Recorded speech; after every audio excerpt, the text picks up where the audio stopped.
Okay, so I'm going to try to condense as much as I possibly can into a short amount of time because this is a pretty broad topic. Reverse engineering you as in you and every one of us, your source code. So first off, a little background about me and the company, as Dan alluded to. So I currently work at Phosphorus, the FirstMark's profile company. We're a very new company. We've been around since May, but we're actually already 25, 30 people. It's because we have an interesting history. We came from a different startup called Recombine, where I was previously, which was acquired at the end of May by Cooper Surgical. So it's a really interesting scenario that we're not starting over from scratch, so I won't go into the details, but we are continuing to develop the same platform. Our whole engineering team is stayed on to Phosphorus, so there's a lot of continuity there. And where Recombine was really focused mostly in the fertility space, who here knows what carrier screening is? Anybody know? So if you're going to interested in having a kid, so carrier screening provides a genetic test, so you and your partner could be tested to see if there's any risk profile for one of a few hundred genetic diseases. So before you kind of make that big step, you can kind of see what risk factors, and in today's world, you can actually, if there are, there's actually ways around that. So Phosphorus, we're keeping the same core platform, but we're evolving into a range of different products. But probably the biggest difference in terms of what we're doing right now, especially from an engineering team perspective, is where we were previously doing carrier screening at Recombine, we're now more focused on in the diagnostic space. Specifically, this is not the only product, but one of our first main focuses is a product called HardMap, which is a diagnostic genetic test in the cardio space. So things change pretty significantly. I won't go into all that detail because there's a lot of other stuff to cover. This is a cross-section of our team with the very cool periodic table. I think Katie put this together. So you can see there's lots of room. We are hiring. We need to fill this out. And a little bit about me. So I think Dan covered most of it, but currently at Phosphorus, but I'm very interested in data. I've written a few books more on also data, but more relational databases, et cetera. Ever since my time at Sonar, which is the social discovery app/platform, I've been very interested in sort of the big data problem. And one of the things that really attracted me to Recombine and now Phosphorus is working with genetic data. It's actually a very different type of problem. When I was at Sonar, we had a lot of small data points across millions and millions or hundreds of millions of people. This is sort of inverted when you're dealing with genetics. So you might have fewer samples, but each one of those samples could be hundreds of gigabytes. So it's interesting. Plus, it's really interesting to be digging through our own source code. So what I want to cover really quick is a little bit about what it is that we do, sequencing, and this very rapidly changing space. I think what's really, really interesting is where maybe 15 years ago, the nature of this problem was predominantly a kind of a molecular biology/biology problem, and there wasn't really a ton that we could do if you were in software development or computer science, and now the tables have turned, and really fundamentally a lot of what needs to be solved are really fundamental computer science problems. So it's a really interesting opportunity to kind of get in there. And surprisingly to me, I don't have a molecular biology or genetics background, but when you're working within the space, it's good to have some context, and obviously we picked up a lot, and we've got PhDs on staff and tell us when we're wrong, but it breaks down to just strings, which really makes it very interesting. I'm sorry? What is sequencing? Sequencing is the process through which you figure out somebody's DNA. I'll explain it a little bit more. It's actually not the only technology. So there's also something called genotyping or microarray, which is sort of companies like 23andMe and even Recombine were using that a lot more. But now sequencing, because of the cost dropping, is becoming a bigger and bigger trend. So for example, is everybody familiar with the Human Genome Project? The mapping of the genome. So it started right around the beginning of the millennium. And you can see that around 2001, the cost to sequence one genome was about $100 million. And this line right here is the very famous Moore's law, which like everything in computer science is compared to, every 18 months, like computing power doubles or however you want to frame it. But you can see that the cost in terms of sequencing or mapping a genome is dropping significantly faster than Moore's law. It's actually kind of crazy because even just a few years ago, you wanted to have, the cost for one genome was around 10K, or really even 2010, maybe 50K. And even in 2015, there's a noticeable difference where right now we're below $1,000, which is pretty amazing. Another way of looking at it, which I think is actually a more interesting metric, is the cost per raw megabase. I'll explain what a megabase is in a second. So anyway, what this all means is the cost is dropping, so therefore suddenly there's an explosion of data where really just 5-6 years ago, it was financially prohibitive to get the scale of data that we really needed to be able to solve some of these problems. And there's some really big, obviously huge problems that need to be solved in this space. Suddenly that cost, there's just a huge availability of data. And that's really interesting. But it also actually changes the game quite a bit. So, and this is something that I think, with my background, looking at things from more of like a larger applications, I've done a lot of like Java, and we use Scala predominantly and some Ruby. The bioinformatics field and where a lot of this work and analysis has been done has been a lot more ad hoc, which I'll talk about. And that doesn't really scale as well when you're dealing with much bigger data sets, and also when the problems are getting harder and harder. So quick, just so that I explain a little bit of the background. I'm obviously not going to like go in deep into genetics. So everybody know what DNA is? DNA. So it's a long chain encoded what we call nucleotides. Each nucleotide is represented by a simple 4-character letter, so T, G, C, A. And each one of those letters really represents each one of these bases: thymine, adenine, cytosine, guanine. Human DNA is broken down into 23 chromosomes, and the 23rd is either the X or the Y. So man has like one X and one Y chromosome, and female 2X.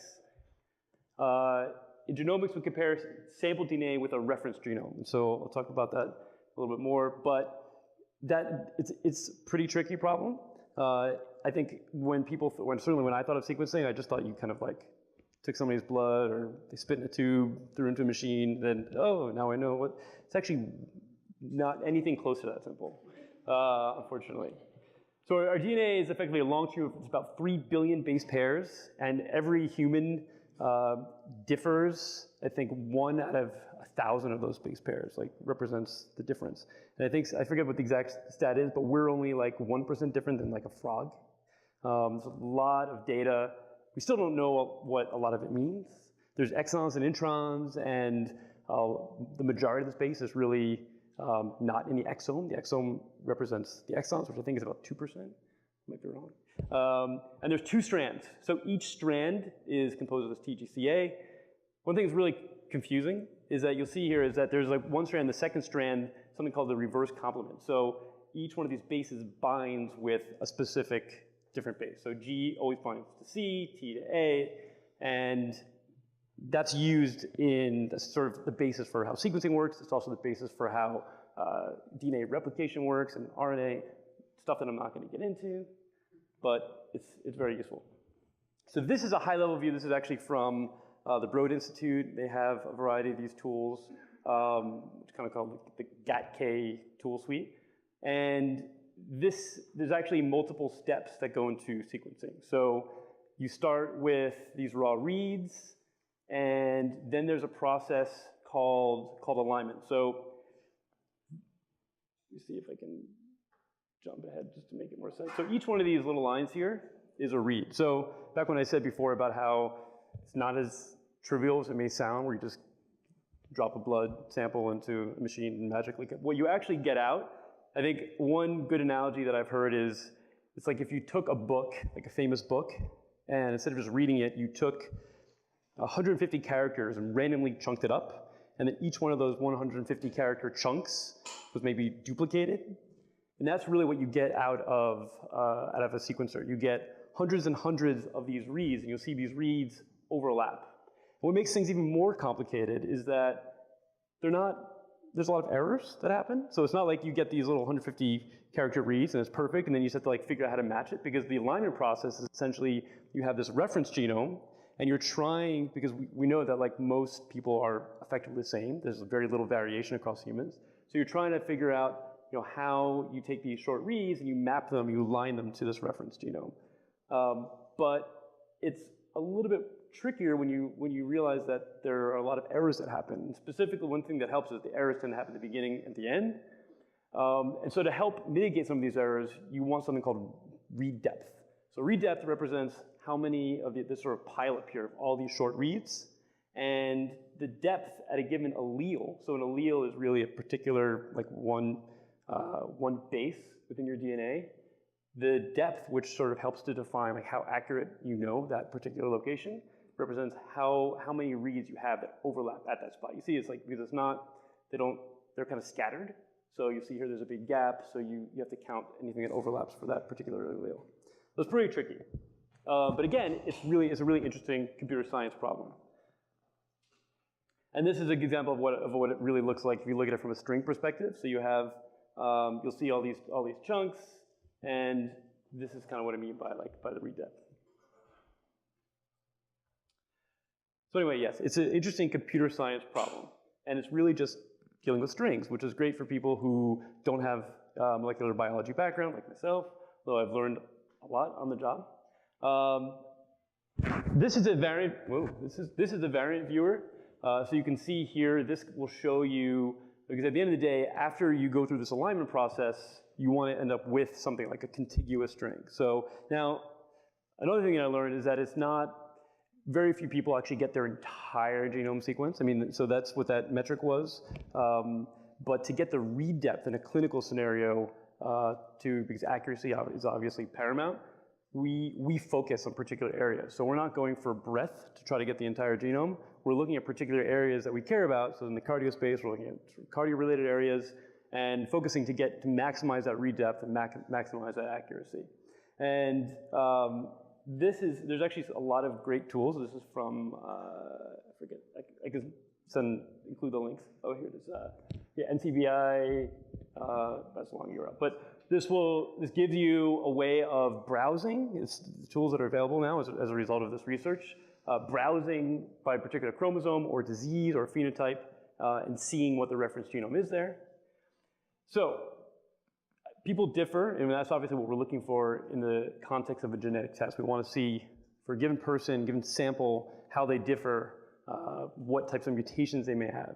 And so something else I learned, it's not really just like a mutation. It actually breaks down to a variety of different things. So one is like a SNP, which is typically a single, so a T to a G is an example. So you have like one base that is changed compared to what it should be, the reference genome. And sometimes that could be pathogenic, so it could be disease-causing, or it could be affiliated with the disease. And sometimes it just means like somebody has blue eyes versus brown eyes. So like knowing how pathogenic a particular variant is obviously very important, and is a big part in our overall pipeline.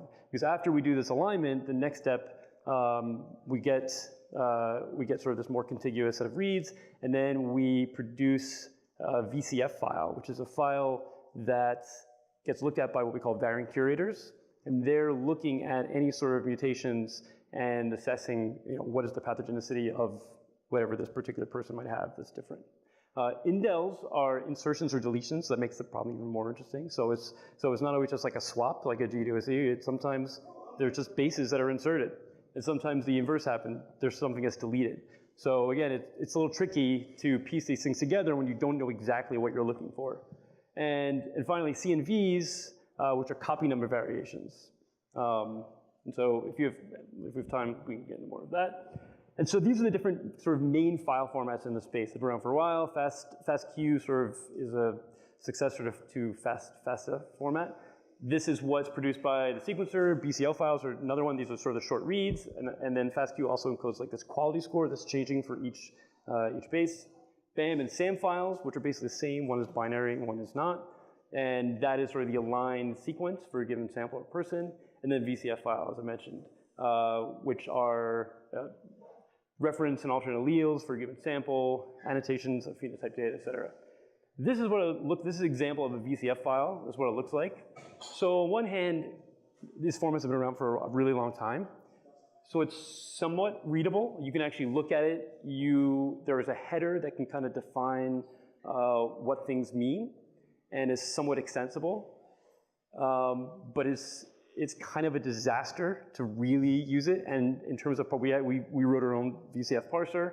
It's very, very convoluted. And so this is exactly what I want to talk about. The trend that I'm starting to see that I think is desperately needed in this space, that started maybe a few years ago, that's the end result of the explosion of the size of data, as well as the increase in the complexity of the problems that are trying to be solved. So this might work great if you're doing things, shell script driven pipelines and you're running on a single machine, but it starts to break down when you're trying to do scale something out on like a Spark cluster across, say, 100 machines, and you have a very, very complex pipeline that's being developed across like a team of 25 people. That's one of the problems. The other thing is that this obviously doesn't compress very well. It's very, very verbose. So some of the new trends in this industry, which I think it's a very timely change, Spark, Parquet, and Atom, are three very integral frameworks that are all open source. Everybody familiar with Spark? Who here is familiar with Spark? Okay, so Spark is sort of you can think of it as like almost like the OS behind what's driving these other two pieces. For those that don't know, like Spark is in many ways becoming the de facto successor to Hadoop. I think it can be a lot faster. It's able to solve some problems that Hadoop I think had a lot of trouble doing, especially ones that are like iterative. Parquet is a columnar-based format. It's based on a Google project, as I think many big open source projects are. And we'll talk about it more in a sec. And then Atom uses another framework called Avro, which is a really great serialization framework. It's an Apache project.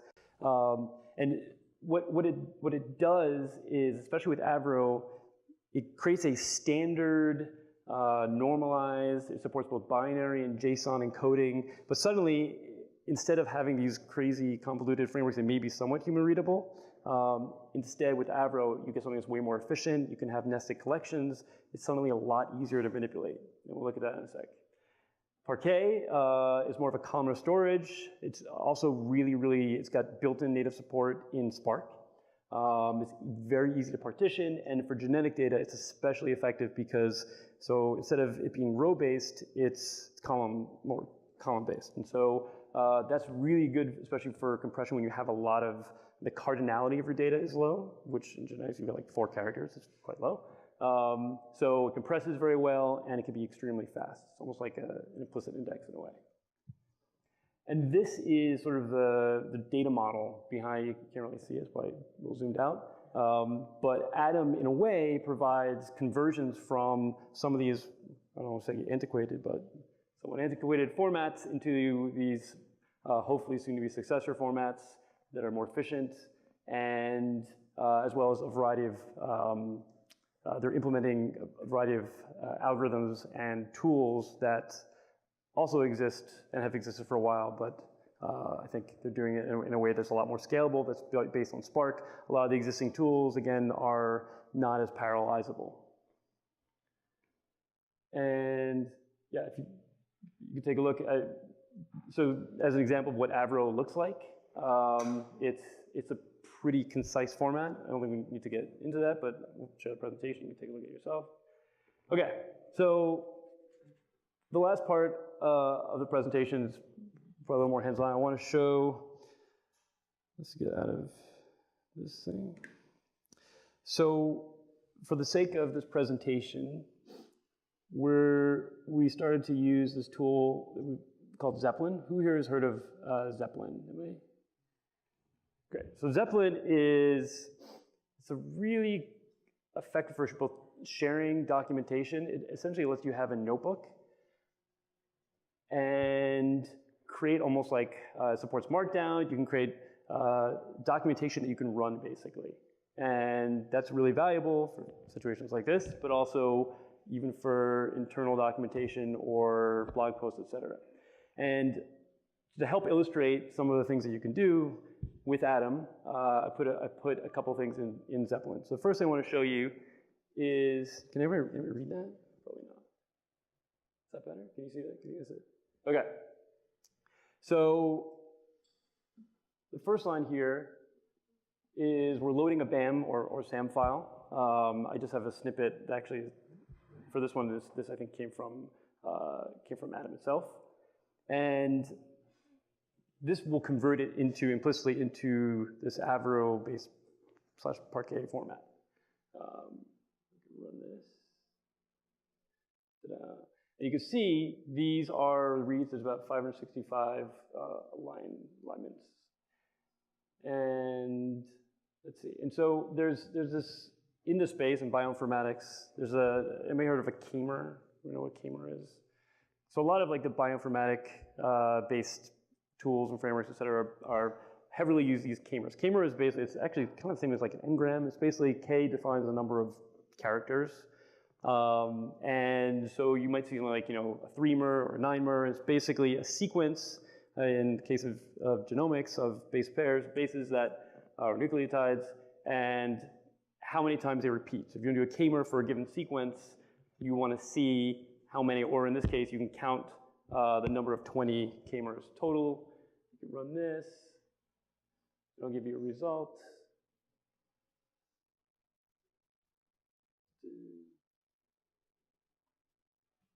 So we've got 3,271 total 20 mers. And as another example to kind of help illustrate what this means, you can break it down and count. So what this does is it's counting the occurrence of each one of these bases. So it's showing you the number of C's, G's, A's, T's, and N's. Can anybody guess what an N is? Can anybody guess what an N is? Because N is obviously not one of the, so N is like a no call. So again, back to the whole quality, sometimes you just don't have enough data to really know what the call is. Maybe there's not enough read depth, or it could be any number of reasons. So if we don't know, it's a no call. But for the most part, you see the majority of what we have here are actual bases. And they're actually pretty evenly split. There's actually, it's not supposed to be 100% evenly split. That's another topic. Okay, does this make sense as far as what's actually happening here? Okay, so I'm gonna show you one more thing. So a while ago, or maybe in 2015, one of our data scientists did a poster at a conference on the topic of relatedness. That's the wrong one. There we go. So what he looked to try to figure out was, he centered somewhere in the genome and he looked at cystic fibrosis. And then what he did is he created a window about 2,000 bases before and 2,000 bases after. And he then compared across that chunk of the genome, he did this Cartesian product. So he basically compared the similarity, he did a similarity metric for one person to another person, just in that general space, whether they had that mutation or whether they didn't have the mutation. And then kind of clustered those results, as you can see here. And what was really interesting is there were these natural clumps of relatedness. So I think the yellow chunks represent two groups that have that mutation, and then the blue chunks are people that didn't. And it's interesting, like there seemed to be this natural relatedness, and part of it, the way it's explained to me, is when you inherit things, I think, again, another misconception I had is that you inherit like a single mutation, like a single basis change, and that's what you get. And you know, you get like one allele from your mother, one from your father, and then there's sort of this like toss up. But really, it's a lot messier than that. there are sort of much bigger chunks in this recombination process that happens that helps to create, a new person. And as a result, when you look at particular mutations, areas around that mutation tend to be, for people who have the mutation, tend to be similar as well because of sort of the inheritance pattern, which is interesting. And these are an example of a bunch of different studies that we do. This one was done at the previous company, Rigamind. We continue to do them at Phosphorus as well. We've done a lot of interesting analyses on ethnicity. So another really interesting study looked at comparing the ethnicity of what somebody might have said they are to the ethnicity that, when we actually cluster and we look at the data. And it's not always the same, oftentimes not the same. So it's really interesting to see the background, the picture of what somebody's background truly is, what their ethnicity is. So I'll wrap up I don't know if we have time. Do we have time there?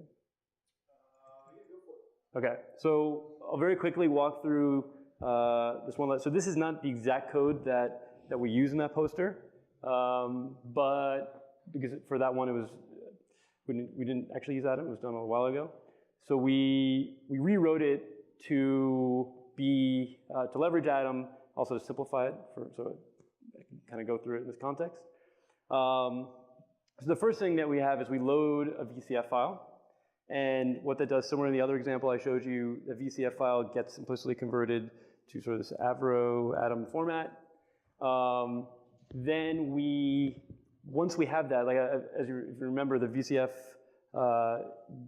encodes a variant for a given sample or person. So we try to simplify that a little bit further because we want to do, the main goal of this is we want to see whether one person compared to another person, how similar or different they are. And it's a little tricky because you have two chromosomes. And so if you compare two people exactly, you have chromosome 1 and chromosome 2, you might have a T and an A, and then a different person might have an A and a T, and that effectively could, from a phenotype perspective, be the same. And so the comparison's a little trickier. So instead, we break it down to a numeric value of 0 means they match the reference genome, both chromosomes. 1 means one of those do. 1 matches, 1 doesn't. So there's one variant compared to the reference genome. And 2 means it's a mutation, most likely expressed mutation in the case of carrier screening at least. And there's a difference from the reference genome on both chromosomes. And so we're using that number to compare, and one of the reasons that we wanted to use Spark for this is because even just to run, we actually filtered this out so I can just run it in this context, and it was like exploding my computer because I wanted to just be able to run it on a single machine. Just because even though we filtered out to just be a relatively small chunk of the genome, you're then comparing that chunk to every other person in the set, which is not even that many people, but it very quickly explodes in size. Cartesian products are something you usually don't want to do. And we have up at the top a similarity metric that represents sort of the distance. And that's basically it. We can try to run this thing. Let's give it a shot.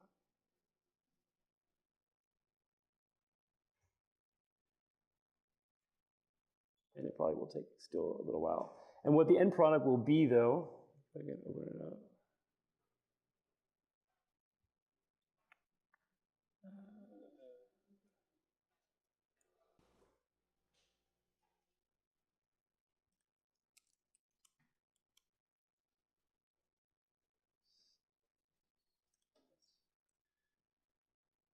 See what?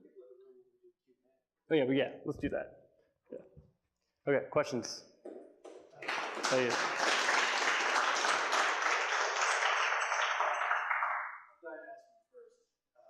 close are we to designer babies? It can already happen.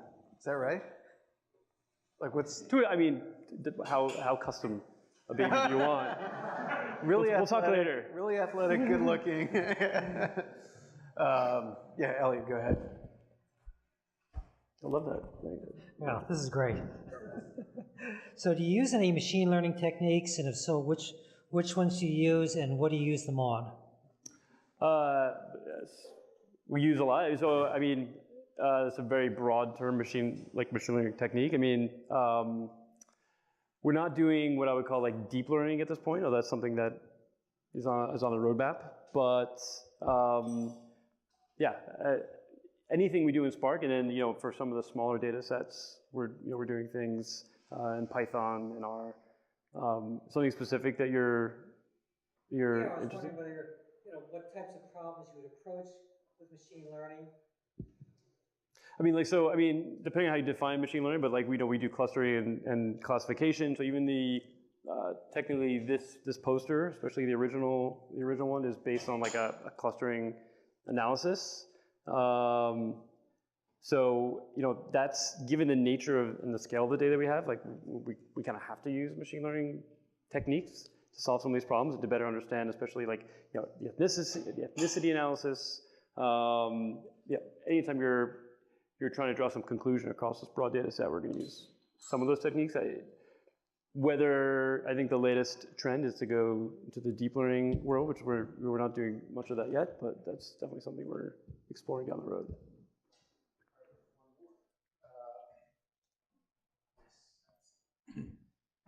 I'm really curious about how you guys deal with error and confidence, because it seems like at every step of the processing pipeline that you were talking about, so when you have a measurement that's bound to error, and then when you have multiple of them, you have a result when you have a confidence value, or fairly confident that that's a G, and then you're comparing that to some prototype that tells you if that's going to be something that affects the health, and that's also going to be compounded with error. Do you guys have a systematic way of attaching each result to the confidence values in such a way that if you want to reuse data at a later stage, you know what your confidence was previously? Like, is that somehow integrated into everything you're doing? So it is. So I mean, there's something called like a Fred score, a PHRE, that at every step of the way, especially in these file formats, it encodes some notion of quality.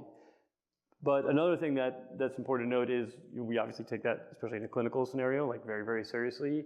We have a team of people just dedicated to what we call BioQC.